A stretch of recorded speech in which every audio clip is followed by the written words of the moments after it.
Logical and non logical action भी कहते हैं। देखिए सबसे पहले पेरेटो ने जब अपने सिद्धांत को बताया तो उन्होंने बताया हमारे समाज में जितनी भी क्रियाएं संपादित होती है उन्होंने उसका वर्गीकरण किया, क्लासिफिकेशन किया, वर्गीकरण किया दो आधार पर, और वो दो आधार थे तार्किक और अतार्किक क्रिया। ध्यान से समझना, हमारी सोसाइटी में होने वाली क्रियाएं, क्रिया इन द सेंस क्रिया को एक्शन बोलते हैं, और मोटे तौर पे अगर मैं बोलूं इसको कार्य। हमारे समाज में जितने भी कार्य संपादित होते हैं, क्रियाएं, उनको उन्होंने बोला है, उन कार्यों को उन्होंने दो भागों में बांटा। कौन कौन से दो भाग? एक तार्किक क्रिया और एक अतार्किक क्रिया। फिर पेरेटो ने अपने इस सिद्धांत में तार्किक क्रिया और अतार्किक क्रिया को जब बताया, उन्होंने बताया कहीं ना कहीं हम वैज्ञानिक विधि का प्रयोग करते हैं, और उन्होंने बताया जब हम इन्हें विस्तारित रूप से समझेंगे, किसको, तार्किक को और अतार्किक को, तो दो शब्द सामने आते हैं, ऑब्जेक्टिविटी एंड सब्जेक्टिविटी। उन्होंने बोला कि कहीं ना कहीं जो तार्किक क्रिया है उसका संबंध होता है वस्तुनिष्ठता से, जिसे हम कहते हैं ऑब्जेक्टिविटी, और अतार्किक क्रिया का संबंध व्यक्तिनिष्ठता, सब्जेक्टिविटी।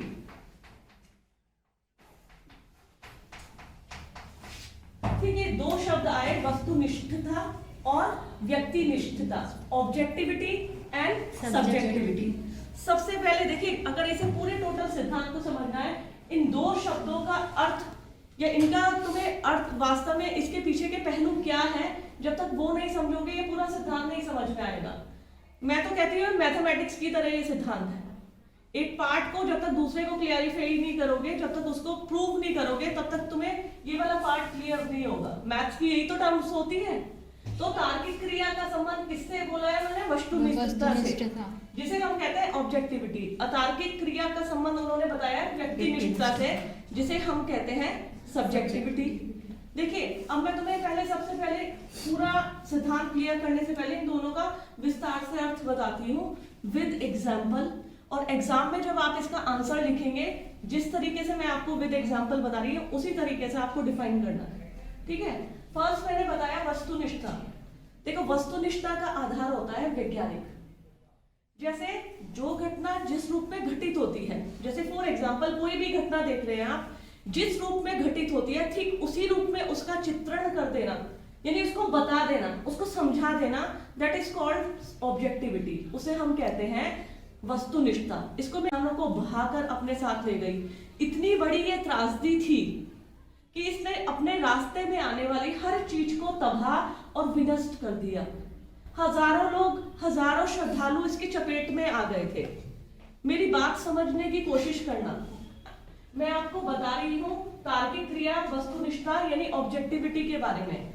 अब हम वहां पर मौजूद नहीं थे। कहां पर? केदारनाथ में 2013 में। लेकिन जितने भी न्यूज चैनल हैं या जितने भी न्यूज़पेपर हैं, हमें कैसे पता चला? उनके माध्यम से। उनको कैसे पता चला? उन्होंने घटना पर मौजूद व्यक्तियों से अवलोकन किया कि आप देखिए, चश्मदीद गवाह कई बार कहते हैं ना, चश्मदीद गवाह, चश्मदीद। तो वो चश्मदीद किसे कहते हैं? जो घटना पर या उस वारदात के समय वहां मौजूद होता है, उसे चश्मदीद बोलते हैं। ठीक है, तो जो उस समय वहां केदारनाथ में लोग बच गए थे, उन्होंने वो पूरी त्रासदी को अपने आंखों से देखा। जब उनसे पूछा गया क्या हुआ, तो उन्होंने बताया कि ऐसे ऐसे हम पूजा कर रहे थे, ये समय था, हम मंदिर के अंदर थे, तो एक सैलाब सा आया, जो कि वास्तव में कुछ लोगों ने बताया ये बात, जो मंदिर में थे। मंदिर थोड़ा ऊंचाई पर था और चूंकि चट्टानों से घिरा हुआ मंदिर था, वो लोग बच गए थे। तो उन्होंने पूरा अपना आंखों देखा हाल बताया कि ये दुर्घटना जो हुई, जो ये बाढ़ आई, वो एक बार नहीं आई, 2 बार आई। एक बार तो बारिश से बचने के लिए जब आई, सब लोग मंदिर में छुप गए।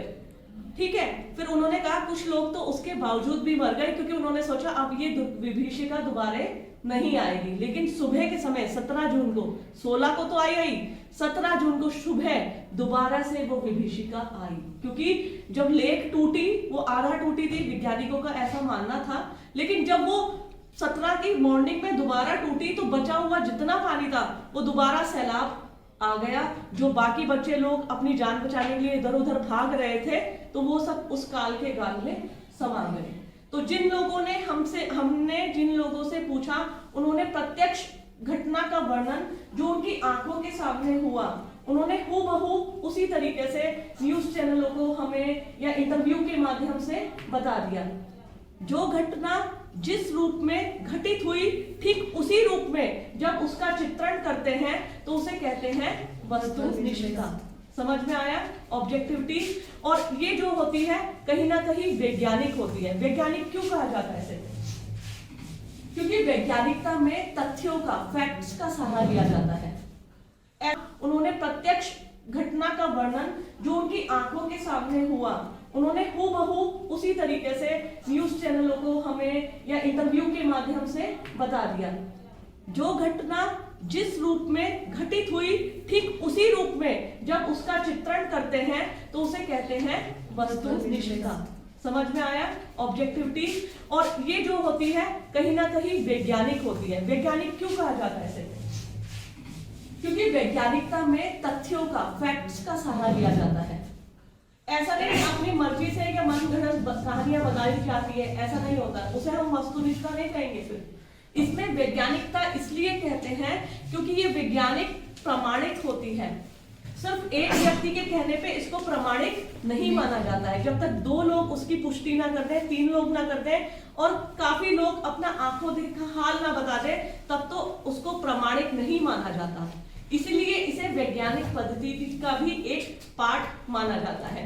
तो वस्तुनिष्ठता उसको कहते हैं जो घटना जिस रूप में घटित होती है, ठीक उसी रूप में जब हम उसका प्रत्यक्ष चित्रण या वर्णन करते हैं तो उसे हम कहते हैं वस्तुनिष्ठता। समझ में आया?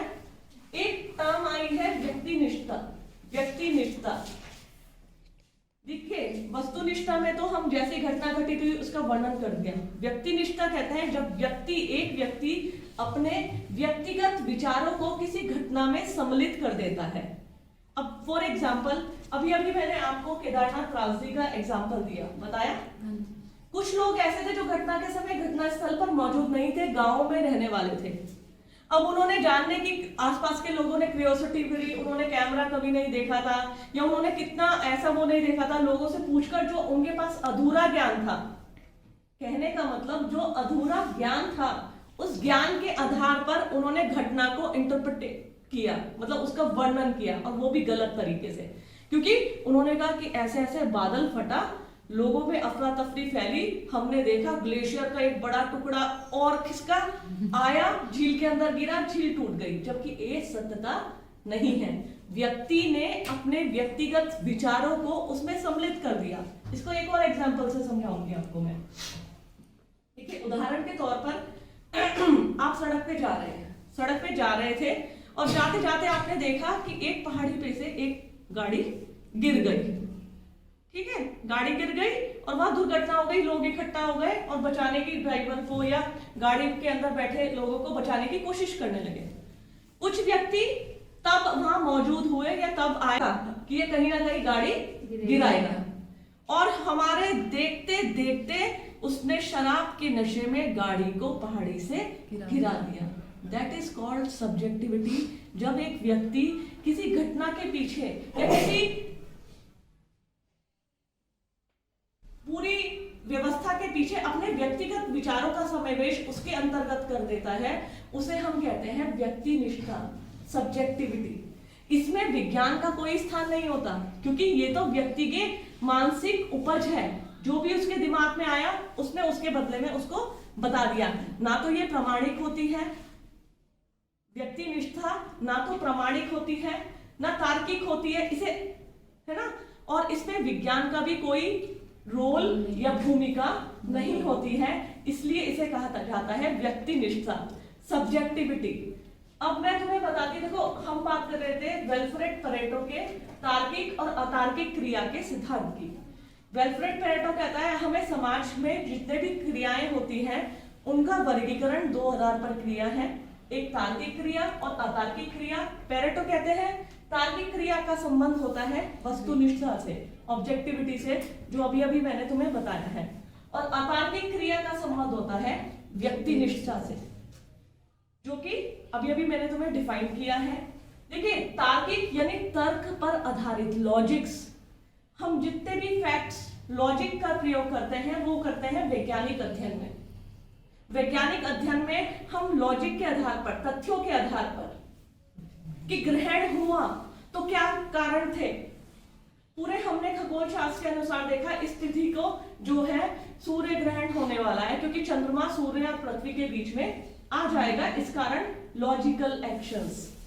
लॉजिक्स मतलब तथ्य पर, लॉजिक पर आधारित घटना को या क्रिया को हम कहते हैं तार्किक क्रिया, और इनका संबंध वस्तुनिष्ठता से होता है।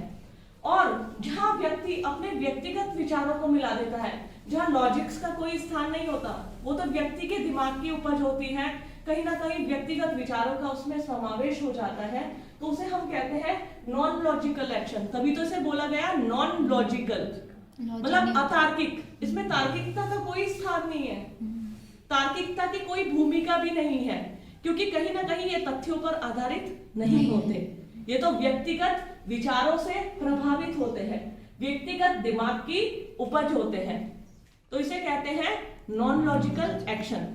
इसी को और विस्तारित रूप से बताने के लिए विल्फ्रेड परेटो ने कहा है कि हम तार्किक क्रिया और अतार्किक क्रिया को लक्ष्य और साधन, देखिए लक्ष्य और साधन। पहले मुझे आप लोग ये बताइए, आपने लक्ष्य और साधन ये शब्द सुने हैं कभी? अच्छा चलो अच्छी बात है, सुने हैं। लक्ष्य किसे कहते हैं? गोल। गोल, हाँ इंग्लिश में गोल ही बोलते हैं, लक्ष्य को इंग्लिश में गोल बोलते हैं। तो गोल का मतलब या लक्ष्य का मतलब क्या होता है? उद्देश्य। मैं उसका मतलब डिस्क्रिप्टिव मीनिंग पूछ रही हूँ। लक्ष्य किसी एग्जांपल से बता दो तो मुझे। जैसे मतलब हमने सोचा कि मतलब हम अपना एमए फाइनल करेंगे तो बहुत अच्छे मार्क्स से करेंगे। लक्ष्य यानी तुम्हारा लक्ष्य ये है कि मुझे प्रथम श्रेणी में एमए की परीक्षा उत्तीर्ण करनी है। Very good. और कोई बताएगा? जैसे पेपर देगा है हम कल, हाँ उस चीज का लक्ष्य। अच्छा, जैसे इसने वीडियो का पेपर दिया, इसका लक्ष्य है मुझे इस पेपर में उत्तीर्ण होना ही होना है। लक्ष्य बिल्कुल सही बताया, आप सब लोग सही समझे हैं। लक्ष्य का मतलब होता है गोल। गोल, ये गोल पहले से निर्धारित किया जाता है, ध्यान से समझना। लक्ष्य वो नहीं होता है कि हम अरे हम तो फर्स्ट आना था, यही तो मेरा लक्ष्य था, आज नहीं बनता। लक्ष्य बनाया जाता है कि फ्यूचर में मुझे सिविल सेवा की परीक्षा उत्तीर्ण करनी है, ये मेरे जीवन का लक्ष्य है। मुझे एवरेस्ट की चोटी को फतेह करना है, ये मेरा लक्ष्य है, गोल है। और जब तक मैं इस गोल को अचीव नहीं कर लूंगी तब तक मेरा पूरा कॉन्सेंट्रेट मेरे गोल पे लगा रहेगा। ठीक है, लक्ष्य समझ में आया? चलिए साधन पे आते हैं। साधन किसे कहते हैं? लक्ष्य को प्राप्त करने के लिए जो हम जिन चीजों का हम यूज करते हैं। बहुत अच्छे बच्चे हैं मेरे। लक्ष्य को प्राप्त करने के लिए जिन जिन मीडियम या माध्यम का हम प्रयोग करते हैं, जैसे मैंने अभी बताया एवरेस्ट तुम्हें फतह करना है, तो उसके लिए कौन कौन से माध्यम प्रयोग करोगे आप? पहले उसकी वो ली जाएगी ट्रेनिंग वगैरह। Very good. हाँ कितना बिल्कुल बिल्कुल, क्योंकि एक अच्छे लक्ष्य को हम तभी प्राप्त कर सकते हैं जो हम पूरी योजना के साथ अपने लक्ष्य के पीछे जुट जाए। सबसे जरूरी होती है योजना, चाहे वो एवरेस्ट फतह करना हो, जो वो सिविल सेवा की परीक्षा उत्तीर्ण करना हो, या कठिन से कठिन एग्जाम पास करना हो, हमें उसकी योजना बनानी होगी। फिर साधन की हम बात करते हैं। साधन कहते हैं लक्ष्य तक पहुंचने का वो माध्यम जो हमें अपने लक्ष्य को प्राप्त करने में सहायक बनाएगा या पूरा करेगा। तो माध्यम, जैसे हमारा लक्ष्य, जैसे मेरा लक्ष्य दिल्ली जाना है, हमारा लक्ष्य जैसे मेरा लक्ष्य दिल्ली जाना है, तो माध्यम ट्रेन, ठीक है, कैब, बस, ये मेरे माध्यम है, ये मेरे मीडियम्स है। समझ में आया लक्ष्य और साधन? देखिए तार्किक और अतार्किक क्रिया में विल्फ्रेड परेटो लक्ष्य और साधन की भी बात करते हैं। वो कहते हैं हमारी जो तार्किक क्रिया होते हैं कहीं ना कहीं वो हमारे लक्ष्य तक पहुंचने में हमें सहायक बनाती है, और उनके लिए महत्वपूर्ण होते हैं साधन। और साधन कब महत्वपूर्ण होते हैं? जब उन कार्यों का हमें पहले से ज्ञान हो। जब तक हम कभी भी किसी लक्ष्य को तब तक पूरा नहीं कर सकते जब तक हमें उन कार्यों का अनुभव नहीं होता। कार्यों का अनुभव होने से ही हम साधन के माध्यम से अपने लक्ष्य को प्राप्त कर सकते हैं। बिना इसके हम लक्ष्य की कल्पना भी नहीं कर सकते। अधूरी चेतना, अधूरा ज्ञान हमें कभी भी हमारे लक्ष्य तक पहुंचने में सहायक नहीं होगा। तो विल्फ्रेड पेरेटो कहते हैं कि लक्ष्य और साधन जो होता है इनका संबंध भी क्रियाओं से लिया गया है। क्रियाएं मतलब कार्य, मैंने शुरू में ही बताया था। क्रिया का मतलब क्या है? एक्शन, मतलब कार्यों से। और कार्य हमारे कब सहायक या कब प्रामाणिक होंगे? जब हमारे कार्य, हमारे लक्ष्य और हमारे साधन हमारे को उसको पहुंचाने में सहायक होंगे। तो विल्फ्रेड पेरेटो ने अपने तार्किक और अतार्किक क्रिया के सिद्धांत पे वस्तुनिष्ठता के माध्यम से और व्यक्तिनिष्ठता के माध्यम से अपने पूरे सिद्धांत को डिफाइन करने का प्रयास किया। और वास्तव में उन्होंने कहा है ये जो वस्तुनिष्ठता और व्यक्तिनिष्ठता है यही तार्किक और अतार्किक क्रियाओं की पृष्ठभूमि है और पूरी यात्रा में ये मील का पत्थर है। देखिए आप सिद्धांत को, देखिए सिद्धांत बुक से देखना और पढ़ना सभी कर लोगे, लेकिन उसे समझ के डिफाइन करना ये बड़ा मुश्किल होता है। मैंने तुम्हें बताया कभी भी रटना मत, समझ के लिखना। स्टार्टिंग आप करेंगे विल्फ्रेड पेरेटो से, फिर आपकी तार्किक और तार्किक क्रिया से। उन्होंने क्रियाओं को वर्गीकरण किया है 2 आधारों पे। फिर उन्होंने तार्किक क्रिया का संबंध दिया है वस्तुनिष्ठता से, अतार्किक क्रियाओं का संबंध दिया है व्यक्तिनिष्ठता से। फिर आप बताओगे वस्तुनिष्ठता किसे कहते हैं, वस्तुनिष्ठता को विस्तारित रूप से बताओगे। फिर आप बताओगे व्यक्तिनिष्ठता को। फिर हमें ये बताना है कि सीधे और सीधे तौर पर विल्फ्रेड पेरेटो ने तार्किक क्रियाओं को वस्तुनिष्ठता कहा है और अतार्किक क्रियाओं को व्यक्तिनिष्ठता कहा है, क्योंकि इनके पीछे जो इनका भावार्थ। आप सिद्धांत को देखिए, सिद्धांत बुक से देखना और पढ़ना सभी कर लोगे, लेकिन उसे समझ के डिफाइन करना ये बड़ा मुश्किल होता है। मैंने तुम्हें बताया कभी भी रटना मत, समझ के लिखना। स्टार्टिंग आप करेंगे विल्फ्रेड पेरेटो से, फिर आपकी तार्किक और तार्किक क्रिया से। उन्होंने क्रियाओं को वर्गीकरण किया है 2 आधारों पे। फिर उन्होंने तार्किक क्रिया का संबंध दिया है वस्तुनिष्ठता से, अतार्किक क्रियाओं का संबंध दिया है व्यक्तिनिष्ठता से। फिर आप बताओगे वस्तुनिष्ठता किसे कहते हैं, वस्तुनिष्ठता को विस्तारित रूप से बताओगे। फिर आप बताओगे व्यक्तिनिष्ठता को। फिर हमें ये बताना है कि सीधे और सीधे तौर पर विल्फ्रेड पेरेटो ने तार्किक क्रियाओं को वस्तुनिष्ठता कहा है और अतार्किक क्रियाओं को व्यक्तिनिष्ठता कहा है, क्योंकि इनके पीछे जो इनका भावार्थ निहित है वो ही वास्तव में तार्किक और अतार्किक क्रियाएं हैं। तार्किक क्रियाओं का संबंध तर्क से होता है, तथ्यों से होता है, लॉजिक से होता है। तार्किक क्रियाएं हम वैज्ञानिक भी कहलाते हैं। और वैज्ञानिक किस लिए? क्योंकि हम जिन तथ्यों का, जिन तर्क का, लॉजिक्स का प्रयोग करते हैं उनका प्रयोग सिर्फ और सिर्फ विज्ञान की विधियों में ही होता है। अतार्किक क्रिया में चूंकि इन्हें नॉन लॉजिकल एक्शन भी कहा गया है, नॉन लॉजिकल एक्शन कहते हैं व्यक्तिनिष्ठता को, जिसमें कि कहीं भी विज्ञान का प्रयोग नहीं किया जाता, क्योंकि इसमें व्यक्ति के भाव, विचार उसके पीछे निहित होते हैं, जिनमें उसमें वस्तुनिष्ठता आना बहुत कठिन होता है। ऐसे विचारों को कहा जाता है नॉन लॉजिकल या तर्क विहीन।